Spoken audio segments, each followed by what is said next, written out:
नमस्कार दोस्तों, स्वागत है आपका हमारे YouTube चैनल पे। तो आज की वीडियो नंबर 5 रहेगी रेस्पिरेशन इन प्लांट्स के चैप्टर की। इसकी प्रीवियस वीडियो में हमने एमसीक्यूज़ डिस्कस किए थे। इसी चैप्टर का नेक्स्ट पार्ट रहेगा जिसमें हम नेक्स्ट एमसीक्यूज़ डिस्कस करेंगे, जो कि आपके बायोलॉजी सेक्शन के लिए टीजीटी कमीशन के रिगार्डिंग काफ़ी ज़्यादा हेल्पफुल रहेगा। और इसमें हम बेसिक से एडवांस क्वेश्चंस भी देखेंगे जो कि एक्सपेक्टेड रहेंगे आपके आने वाले एग्ज़ाम के लिए। तो चलिए शुरू करते हैं हमारे आज के एमसीक्यूज़। तो फर्स्ट है, the following percentage of water absorb by herbaceous plants is lost in transpiration. देखिए, सबसे पहले हम बात करेंगे हर्बेशियस प्लांट्स की। कैसे प्लांट्स होते हैं? ये ग्रीन कलर के प्लांट्स होंगे, ठीक है। और कैसे होंगे? सॉफ्ट होंगे और फ्लेक्सिबल होते हैं जिनमें वुडी स्टेम प्रेजेंट नहीं होती है, बिल्कुल ग्रीन कलर के होते हैं, सॉफ्ट होते हैं और फ्लेक्सिबल होते हैं, ठीक है। तो उन प्लांट्स को हम हर्बेशियस प्लांट्स बोल देते हैं। अब इनमें ट्रांसपीरेशन में जब वाटर लॉस होता है उसकी परसेंटेज क्या रहती है? तो ऑप्शन ए है 80%, ऑप्शन बी है 60, ऑप्शन सी है 99 एंड ऑप्शन डी है 40। तो इसमें रहती है 99%। देखिए, 98 to 99% वाटर जो है वो लॉस हो जाता है थ्रू द ट्रांसपीरेशन। अब ट्रांसपीरेशन क्या होता है? सिंपल सी बात है, जो भी इवेपोरेशन होगी प्लांट्स में, इवेपोरेशन होगी जिसके थ्रू वाटर का लॉस होगा उसको हम ट्रांसपीरेशन बोल देंगे, ठीक है। तो ट्रांसपीरेशन के दौरान जो वाटर लॉस होता है वो होगा 98 to 99%। तो रूट से जो वाटर एब्जॉर्ब हुआ होता है उसमें से हार्डली 1 to 2% वाटर जो है वो यूज़ किया जाता है। जैसे हमारी फोटोसिंथेसिस हो गई, रेस्पिरेशन होगी, अदर जो प्रोसेसेस चलती हैं उसके लिए मिनिमल यूज़ होता है वाटर का। और बाकी का जो पानी बचता है 90 to 98%, 99% वो ट्रांसपीरेशन के दौरान लॉस हो जाता है। तो ऑप्शन सी जो है वो करेक्ट हो जाएगा। Next, of the processes which occur in leaves, the one which may lower their temperature, को हम बोल देंगे कूलिंग इफेक्ट। ऐसी कौन सी प्रोसेस है जो कि प्लांट में चलती है और कूलिंग इफेक्ट कॉज करती है, ठीक है। तो देखते हैं, ऑप्शन ए है रेस्पिरेशन, ऑप्शन बी है फोटोसिंथेसिस, ऑप्शन सी है ट्रांसपिरेशन एंड ऑप्शन डी है हाइड्रोलिसिस। तो देखो, ट्रांसपिरेशन देखेंगे हम। ट्रांसपिरेशन में क्या होगा? इवेपोरेशन होती है, ठीक है। And all we know that evaporation cause cooling. Evaporation जो है वो कॉज करती है कूलिंग। अगर हम बात करें ट्रांसपिरेशन की, तो ट्रांसपिरेशन में क्या होता है? लीव्स में जो स्टोमेटा होंगे, ठीक है, स्टोमेटा स्मॉल ओपनिंग जो होती है लीव्स में, उसके थ्रू जो है वो वाटर क्या हो जाएगा? रिमूव हो जाएगा, लॉस हो जाएगा वाटर का, और ये एब्जॉर्ब कर देता है हीट, और this is called cooling factor. और ये ठंडी हवा देता है, ठीक है, और अपने आसपास के इन्वायरमेंट को भी कूल कर देता है। तो इसी तरह से ये कूलिंग इफेक्ट कॉज करती है ट्रांसपिरेशन। अगर मैं वहीं बात करूँ, एक और जो क्वेश्चन पूछा जाता है मैक्सिमम टाइम HP टैट में पूछा जाता है केमिस्ट्री के सेक्शन में, कि जो मिट्टी का घड़ा होता है, मटका होता है, उसमें जो कूलिंग होती है वो कौन सी प्रोसेस के थ्रू होती है? तो इवेपोरेशन के थ्रू होती है, ठीक है। तो इवेपोरेशन ट्रांसपिरेशन में ही होती है। तो इसी तरह से ऑप्शन सी जो है वो करेक्ट हो जाएगा, क्योंकि ये लोअर कर देता है प्लांट के टेम्परेचर को। Next, transpiration from the two leaves surface are compared by dry paper strips previously soaked in solution of. देखो, दो लीव्स हैं, ठीक है, दो लीव्स ले लिए हैं, दो पत्ते लिए हैं। अब इनमें क्या कंपेयर करना है? इनमें कंपेयर करना है ट्रांसपिरेशन का रेट। ट्रांसपिरेशन रेट कंपेयर करना है, ठीक है। कैसे करेंगे कंपेयर? कौन सा सोल्यूशन लेंगे? तो ऑप्शन ए है सोडियम क्लोराइड, ऑप्शन बी है कैल्शियम क्लोराइड, ऑप्शन सी है cobalt nitrate and option D है कोबाल्ट क्लोराइड। तो उसका यूज़ करते हैं कोबाल्ट क्लोराइड का हम, ठीक है। कोबाल्ट क्लोराइड, ये जो ड्राई पेपर होता है पहले ब्लू कलर का होगा, फिर जब इसको सोक्ड कर देंगे सॉल्यूशन के साथ तो ये पिंक कलर में टर्न हो जाता है। इट मीन्स कि इसने क्या किया है? मॉइस्चर एब्जॉर्ब किया है, ठीक है। तो मॉइस्चर एब्जॉर्ब किया है, कितना मॉइस्चर एब्जॉर्ब किया है? तो उससे हमें पता लग जाता है ट्रांसपिरेशन रेट का, कि ट्रांसपिरेशन कितनी हुई है, कितना रेट है ट्रांसपिरेशन का। तो इस तरह से हम कोबाल्ट क्लोराइड का यूज़ कर लेते हैं। Next, stomata open when guard cells are. Stomata कब ओपन होंगे? गार्ड सेल्स कैसे होंगे तब? देखो, अगर श्रिंक होंगे, ठीक है, जैसे मान लो कि ये सेल है, सेल ने क्या किया? वाटर एब्जॉर्ब कर लिया। अब कोई चीज़ एब्जॉर्ब कर लेगी तो ये क्या कर जाएगा? स्वेल कर जाएगा। तो स्वेल कर गई तो स्टोमेटा क्या हो जाएंगे? ओपन हो जाएंगे, एक्टिव हो जाएंगे, ठीक है। तो मतलब यहाँ पे टर्जिडिटी बढ़ जाएगी, तो ऑप्शन ए जो है बिल्कुल करेक्ट हो जाएगा, टर्जिड। जब स्टोमेटा ओपन होंगे तो टर्जिडिटी ज़्यादा होगी, टर्जिड होगा गार्ड सेल्स और स्टोमेटा ओपन हो जाएंगे। ठीक है, यहाँ पे एब्जॉर्प्शन हुई है वाटर की, एब्जॉर्प्शन ऑफ वाटर में यहाँ पे लिख देती हूँ। तो इस तरह से ऑप्शन ए जो है वो करेक्ट हो जाएगा। Next, guttation is loss of water. देखो गिटेशन हमने पहले भी की हुई है। ऐसे कोई लीफ है, लीफ का ये मार्जिन है, ठीक है, ये लीफ का मार्जिन है। तो यहाँ पे क्या होगा, ये लीफ के मार्जिन में छोटे छोटे क्या आ जाता है, वाटर ड्रॉपलेट्स आ जाती हैं। ये वाटर ड्रॉपलेट्स हैं, ठीक है, वाटर ड्रॉपलेट्स हैं। और ये कब होती है गिटेशन, ये होती है रात के समय में। और ज़्यादा कब होती है, विंटर्स में ज़्यादा होती है। ठीक है, एक्सेस अमाउंट जो होता है वाटर का वो लॉस हो जाता है थ्रू द स्पेशलाइज्ड सेल, और उनका क्या नाम है, हाइडाथोड्स। ठीक है, हाइडाथोड्स ये ऐसे स्पेशलाइज्ड सेल्स होते हैं जो कि ग्लूटेशन में हेल्प करते हैं। इसमें कोई भी प्रेशर का यूज़ नहीं किया जाता है जैसे ट्रांसपीरेशन में होता है। तो ये जो हमारे पास लॉस ऑफ वाटर है वो क्या है, तो ये एक लिक्विड फॉर्म है। ऑप्शन सी जो है वो बिल्कुल करेक्ट हो जाएगा। ठीक है, सिंपल सा क्वेश्चन है, बस आपने यहाँ से ये याद रखना है, हाइडाथोड जो है वो ग्लूटेशन में हेल्प करते हैं, स्पेशलाइज्ड सेल होते हैं ये। नेक्स्ट, क्लासिकल थ्योरी और starch hydrolysis theory of stomatal opening was given by कौन थे साइंटिस्ट। ऑप्शन ए है सेयर, ऑप्शन बी है एमर्सन, ऑप्शन सी है लेविट एंड ऑप्शन डी है फुजीनो। तो ये जो थ्योरी थी स्टार्च हाइड्रोलिसिस की, ये दी थी सेयर ने दी थी कब, ये दी थी सेयर ने 1923 में। फिर उसके बाद ये जो थ्योरी थी 1923 में इन्होंने स्टार्च हाइड्रोलिसिस की दी थी, इसको मॉडिफाई किया था and it is modified in 1964 by Steward. तो इसको stewards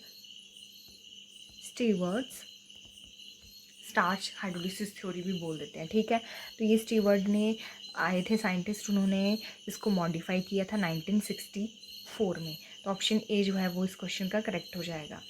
next, transpiration is least in, transpiration जो है वो कम कब होगी। ऑप्शन ए है good soil moisture, option B है high wind velocity, option C है dry environment and option D है हाई एटमॉस्फेरिक ह्यूमिडिटी। तो ट्रांसपीरेशन जो है वो कम होगी जब हाई एटमॉस्फेरिक ह्यूमिडिटी होगी। देखो ह्यूमिडिटी है, ह्यूमिड है इन्वायरमेंट में, तो क्या होगा, इवेपोरेशन नहीं होगी। ठीक है, इवेपोरेशन कम होगी, इवेपोरेशन जो है वो डिक्रीज़ हो जाएगी। अगर इवेपोरेशन डिक्रीज़ हो जा रही है तो ट्रांसपीरेशन भी डिक्रीज़ हो जाएगी। तो ऑप्शन डी जो है वो करेक्ट हो जाएगा। Next, transpiration is high in, अब ट्रांसपीरेशन हाई कब होगी, रेनी सीजन या फिर हाई ह्यूमिडिटी में, ये तो बिल्कुल गलत है। नेक्स्ट, विंटर में, हाई टेम्परेचर में या फिर लो विंड वेलोसिटी में। तो सीधा सा जब हाई टेम्परेचर होगा तो इसका मतलब एवेपोरेशन भी हाई होगी, टेम्परेचर ज़्यादा होगा तो ट्रांसपीरेशन भी ज़्यादा हो जाएगी हाई टेम्परेचर पे। Next, potometer is an instrument that measures. आप ये कमेंट सेक्शन में बताएंगे कि इस क्वेश्चन का राइट आंसर क्या है, क्योंकि हम ये प्रीवियस वीडियोज़ में डिस्कस कर चुके हैं। और ये इंस्ट्रूमेंट यूज़ किया जाता है एक ऐसी प्रोसेस के लिए जो कि प्लांट्स में ही चलती है। ठीक है, तो आपने कमेंट सेक्शन में ज़रूर बताना है क्वेश्चन नंबर 84 का क्या आंसर होगा। Next, wilting appears due to excessive. देखो विल्टिंग हमने देखा था, विल्टिंग क्या होता है, जब जाइलम जो है वो पानी को कंडक्ट नहीं करवा पाता है। ठीक है, जाइलम का लॉस हो जाता है, तो उसी की वजह से मिनरल्स एंड वाटर भी नहीं जाएगा प्लांट्स में। ठीक है, तो प्लांट एक टाइप का अधमरा हो जाता है, ऐसे याद रख सकते हैं आप। तो ये क्यों हो जाती है, through the respiration, photosynthesis, absorption या फिर ट्रांसपिरेशन। तो ये हो जाती है फोटोसिंथेसिस की वजह से। ऑप्शन बी जो है वो करेक्ट है। Next, transpiration is regulated by movements of, transpiration को रेगुलेट करने के लिए कौन रिस्पॉन्सिबल होता है।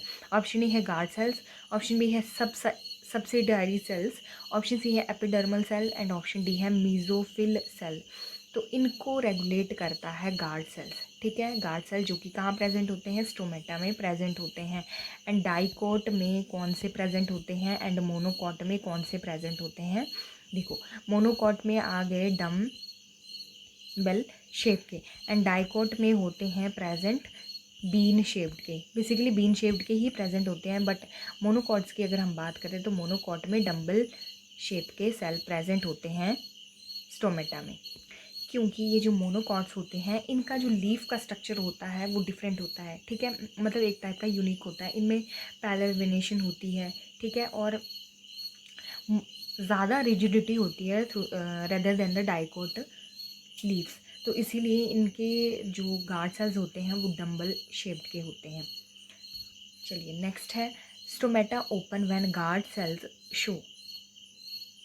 देखो अभी हमने पीछे क्वेश्चन किया कि गार्ड सेल जो हैं वो क्या होंगे, अगर गार्ड सेल टर्जिड होंगे, ठीक है, टर्जिड होंगे इसका मतलब वो एब्जॉर्ब करेंगे वाटर, स्वेल्ड होंगे, ठीक है, तब तो एक केस होगा कि स्टोमेटा ओपन होंगे। अब दूसरा यहाँ पे दो केसेस दिए हुए हैं, चलिए देखते हैं। ऑप्शन ए है increase in both osmotic and turgid pressure, okay. Next भी देख लेते हैं decrease in both osmotic pressure and turgid pressure, तो ये तो गलत हो जाएगा। Next increase in osmotic pressure but decrease in turgid pressure, ये भी गलत हो जाएगा। नेक्स्ट है decrease in osmotic pressure but increase in turgid pressure, ये कुछ लग रहा है increase in turgid pressure, but osmotic pressure क्या होता है पहले ये देखते हैं। तो ये जो ऑस्मोटिक प्रेशर होता है ये ऐसा प्रेशर है जो कि फोर्स करता है वाटर को किस में जाने के लिए, सेल में जाने के लिए। तो वाटर जो है वो सेल में जाएगा, ठीक है, फोर्स लगाएगा, ये ऐसा प्रेशर है जो कि एक टाइप से ड्राइविंग फोर्स है वाटर की, कि वाटर को बोलेगा ये सेल के अंदर जाइए, ठीक है, सेल के अंदर जाएगा तो टर्जिडिटी इंक्रीज़ होगी, टर्जिडिटी इंक्रीज़ होगी मतलब एब्जॉर्प्शन ज़्यादा हो रही है पानी की, तो दोनों के दोनों केस जो हैं वो यहाँ पे सुटेबल कब होंगे, जब ऑस्मोटिक भी एंड टर्जिड प्रेशर भी इंक्रीज़ करेगा तो स्टोमेटा ओपन हो जाएगा, तो ये केस भी गलत हो जाएगा, तो इसी तरह से ऑप्शन ए जो है वो करेक्ट है। Next, an important factor in stomatal opening is, stomatal opening के लिए इंपॉर्टेंट फैक्टर क्या है। ऑप्शन ए है hormone content of cells, option B है protein content of cells, option C है chlorophyll content of cells, and option D है shapes of guard cells. तो option D जो है वो करेक्ट हो जाएगा, क्योंकि ये डिपेंड करता है गार्ड सेल्स पे, ठीक है, कि स्टोमेटल की ओपनिंग जो है वो किस तरह से होगी। नेक्स्ट है transpiration is reduce due to deposition of, कौन सी लेयर जो है वो डिपॉजिट हो जाती है जिसकी वजह से ट्रांसपिरेशन कम हो जाती है। ऑप्शन ए है क्यूटिन, ऑप्शन बी है पैक्टिन, ऑप्शन सी है मिसलेज, एंड ऑप्शन डी है सेलुलोज। तो इसका राइट आंसर है क्यूटिन, ऑप्शन ए जो है वो करेक्ट हो जाएगा। इसको क्यूटिकल लेयर भी बोलते हैं, क्यूटिकल, और ये एक टाइप की वैक्सी लेयर होती है, ठीक है, वैक्सी लेयर होती है जो कि डिपॉजिट हो जाती है प्लांट्स के ऊपर, जो आउटर वॉल होती है प्लांट की, ठीक है, उसके ऊपर ये डिपॉजिट हो जाती है through the epidermis, epidermis layer के थ्रू ये एक टाइप की ऐसी लेयर हो जाती है जो कि डिपॉजिट हो जाएगी आउटर वॉल पे प्लांट की, ठीक है, और ये एक टाइप से बैरियर का काम करती है, बैरियर मतलब वाटर प्रूफ बैरियर का काम करती है, तो वाटर का लॉस जो है वो कम हो जाता है, ठीक है, और रिड्यूस कर जाती है इसी तरह से ट्रांसपिरेशन, क्योंकि ट्रांसपिरेशन तो क्या है, लॉस ऑफ वाटर, ठीक है, थ्रू द एवेपोरेशन। अब एक टाइप से ये शील्ड का काम कर रही है, जैसे मान लो कि ये प्लांट है, ये प्लांट है और यहाँ पे ये जो क्यूटाइल या फिर क्यूटिकल लेयर है ये डिपॉजिट हो गई है, ठीक है, एक टाइप की वैक्सी लेयर है, तो ये एक क्या करेगी, आउटर कवरेज का काम करेगी और बैरियर का काम करेगी, जो कि वाटर लॉस है थ्रू द ट्रांसपिरेशन वो कम हो जाएगा, और इस तरह से ये रिड्यूस हो जाती है ट्रांसपिरेशन की प्रोसेस। ऑप्शन ए करेक्ट हो जाएगा, क्यूटिकल या फिर क्यूटिन लेयर। चलिए नेक्स्ट है transpiration rate is dependent upon, transpiration rate जो है वो किस पे डिपेंड करेगा। ऑप्शन ए है स्टोमेटल फ्रीक्वेंसी, ऑप्शन बी है position of stomata, option C है state of stomata, and option D है ऑल द अबव। तो इस क्वेश्चन का राइट आंसर है, देखिए स्टोमेटल फ्रीक्वेंसी कैसी है उस पर भी डिपेंड करेगा, पोजीशन क्या है स्टोमेटा की उस पर भी डिपेंड करेगा, स्टेट कैसी है स्टोमेटा की उस पर भी डिपेंड करेगा, तो इस तरह से सारे के सारे ऑप्शन ठीक हो जाते हैं, ऑप्शन डी जो है वो करेक्ट है। Next, transpiration differ from evaporation in, अब ट्रांसपीरेशन एंड इवेपोरेशन जो है वो दोनों की दोनों डिफरेंट है, क्योंकि अगर इवेपोरेशन होगी तभी ट्रांसपीरेशन होती है, ठीक है। तो ऑप्शन ए है rate of water loss, option B है transpiration is a physiological process while evaporation is a physical process, option C है transpiration is a physical process while evaporation is a physiological process, and option D है frequency of water loss. तो इस question का right answer है option number B, transpiration एक physiological process. Transpiration जो है physiological process है और इवेपोरेशन जो है वो एक फिजिकल प्रोसेस है। अब फिजियोलॉजिकल प्रोसेस क्या होती है? फिजियोलॉजिकल प्रोसेसेस ऐसी होती है जो कि लिविंग ऑर्गेनिज्म में चलती है, प्लांट्स आर लिविंग, ठीक है, जो कि लिविंग ऑर्गेनिज्म में चलेंगी। फिजियो का मतलब है, फिजियोलॉजिकल का मतलब है कि लिविंग ऑर्गेनिज्म के अंदर जो है ये प्रोसेस चलती है, उसको हम फिजियोलॉजिकल प्रोसेस बोल देते हैं। तो प्लांट्स आर लिविंग, तो लिविंग ऑर्गेनिज्म में जो प्रोसेस चलेगी उसको फिजियोलॉजिकल बोल दिया जाता है, ठीक है। चाहे वो एक्टिविटी किस में इन्वॉल्व हो, सेल की हो या फिर टिश्यू की हो, ऑर्गन की हो, जो कि एक टाइप से मेंटेनेंस बना के रखता है। तो ये ट्रांसपीरेशन फिजियोलॉजिकल होगी एंड इवेपोरेशन जो है वो फिजिकल प्रोसेस है। इवेपोरेशन जो है लिविंग एंड नॉन लिविंग दोनों में चलता है। अगर हम एक बकेट में पानी भर के रखें और तो वो थोड़ी देर बाद जो है अगर हाई टेम्परेचर होगा तो उसकी इवेपोरेशन हो जाएगी। तो ये इस तरह से फिजिकल प्रोसेस है। तो ऑप्शन बी जो है वो करेक्ट हो जाएगा कि ट्रांसपीरेशन इवेपोरेशन से इस तरह डिफरेंट है। Next, frequency and position of stomata can be determined by. देखो, फ्रिक्वेंसी और पोजीशन क्या है स्टोमेटा की, उसको हम कैसे डिटरमाइन कर देते हैं। ऑप्शन ए है cobalt chloride paper, option B है पोटोमीटर, ऑप्शन सी है पोरोमीटर एंड ऑप्शन डी है मेजरिंग वाटर लॉस। तो इस क्वेश्चन का राइट आंसर है पोरोमीटर। ऑप्शन सी जो है वो करेक्ट हो जाएगा। पोरोमीटर का हम यूज़ करते हैं, एक इंस्ट्रूमेंट होता है जो कि स्पेसिफिकली डिज़ाइंड होता है फ्रिक्वेंसी एंड स्टोमेटा की पोजीशन को डिटरमाइन करने के लिए, ठीक है। अब साइज़ क्या है स्टोमेटा का लीफ के ऊपर, इसको भी मेज़र कर सकते हैं। फ्लो रेट क्या है एयर का, ठीक है, स्टोमेटा में, इसको भी मेज़र कर सकते हैं। तो इसी तरह से हम पोरोमीटर का यूज़ करते हैं। अगर हम बात करें कोबाल्ट क्लोराइड पेपर का, ठीक है, तो ये इंडिकेट करता है कि रेट क्या है, ट्रांसपीरेशन का रेट क्या है, मतलब मॉइस्चर कितना प्रेजेंट है। बट ये जो हमारे पास कोबाल्ट क्लोराइड पेपर है ये मेज़रमेंट नहीं देता है कि स्टोमेटल फ्रिक्वेंसी क्या है या फिर स्टोमेटा कहाँ पे प्रेजेंट है। ये सिंपल सा हमें बताता है ट्रांसपीरेशन रेट, ठीक है, ट्रांसपीरेशन कितनी हुई, ठीक है। अगर हमने जो पहले क्वेश्चन किया डिस्कस, वहाँ पे हमने यही देखा कि कोबाल्ट क्लोराइड पेपर जो है वो ट्रांसपीरेशन रेट देखने के लिए डिटरमाइन किया जा रहा है। बट अगर हमने फ्रिक्वेंसी एंड पोजीशन देखनी होगी स्टोमेटा की तो वो हमें पोरोमीटर से ही पता लगेगी।